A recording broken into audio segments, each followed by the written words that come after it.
Nobel বিজয়ী অর্থনীতিবিদ doctor Mohammad ইউনূসের নেতৃত্বে দেশে অন্তর্বর্তীকালীন সরকার গঠিত হয়েছে। ছাত্র জনতার আন্দোলনের মুখে শেখ হাসিনা সরকারের পতনের পর কার্যত 3 দিনে দেশ সরকার শূন্য ছিল। গতকাল বৃহস্পতিবার রাতে বঙ্গভবনে 17 সদস্যের অন্তর্বর্তী সরকারের 14 জন শপথ নিয়েছেন। সরকারের প্রধান উপদেষ্টা হিসেবে দায়িত্ব নিয়েছেন ডক্টর মোহাম্মদ ইউনূস। প্রধান উপদেষ্টা হিসেবে শপথ নেওয়ার পর গত রাতে জাতির উদ্দেশ্যে দেওয়া ভাষণে ডক্টর ইউনূস বলেন, অরাজকতার বিষ বাষ্প এখন যেই ছড়াবে, বিজয়ী ছাত্র জনতা সহ আইন শৃঙ্খলা বাহিনীর পূর্ণ শক্তি তাকে ব্যর্থ করে দেবে।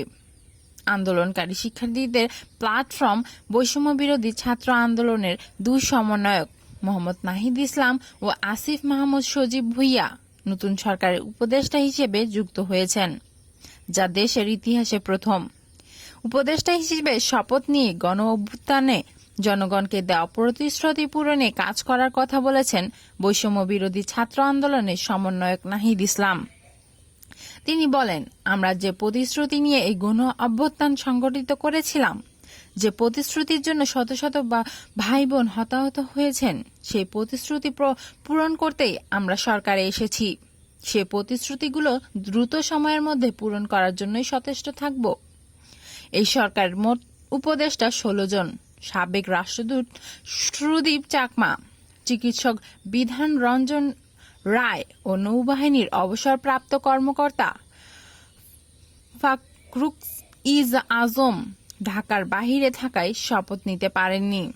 উপদেষ্টা হিসেবে শপথ নেওয়ার জন্য অন্য 11 জন হলেন বাংলাদেশ ব্যাংকের সাবেক গভর্নর সালেউদ্দিন আহমেদ, ঢাকা বিশ্ববিদ্যালয়ের আইন বিভাগের অধ্যাপক আসিফ নজরুল, মানবাধিকার সংস্থা অধিকারের নির্বাহী পরিচালক আদিলুর রহমান খান, সাবেক তত্ত্বাবধায়ক সরকারের উপদেষ্টা এএফ হাসান আরিফ, সাবেক পররাষ্ট্র সচিব তৌহিদ হোসেন, পরিবেশ আইনজীবী সৈয়দা রিজওয়ানা হাসান, সাবেক নির্বাচন কমিশনার এম সাখাওয়াত হোসেন, নারী অধিকার কর্মী ফরিদা আক্তার, ইসলামী চিন্তাবিদ আ.ফ.ম. খালিদ হাসান, গ্রামীণ ব্যাংকের সাবেক ব্যবস্থাপনা পরিচালক নূরজাহান বেগম ও নির্বাচন ব্যবস্থা বিষয়ে বিশেষজ্ঞ শারমিন মুর্শিদ।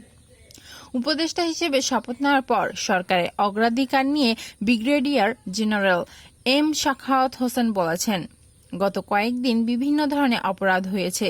কোন দল দেশে বিভিন্ন এলাকায় দখলের সংস্কৃতিতে নেমেছে, তাদের আইনের আওতায় আনা হবে। উপদেষ্টারা শপথ নিলেও কে কোন মন্ত্রণালয়ে দায়িত্ব পাচ্ছেন তা ঘোষণা করা হয়নি। তবে গত কয়েকটি সরকারের মন্ত্রিসভার আকার অন্তর্বর্তীকালীন সরকারের 3 গুণ বা এর কাছাকাছি ছিল। ফলে অন্তর্বর্তী সরকারের উপদেষ্টাদের কাঁধে একাধিক মন্ত্রণালয় সামলানোর দায়িত্ব পড়তে পারে।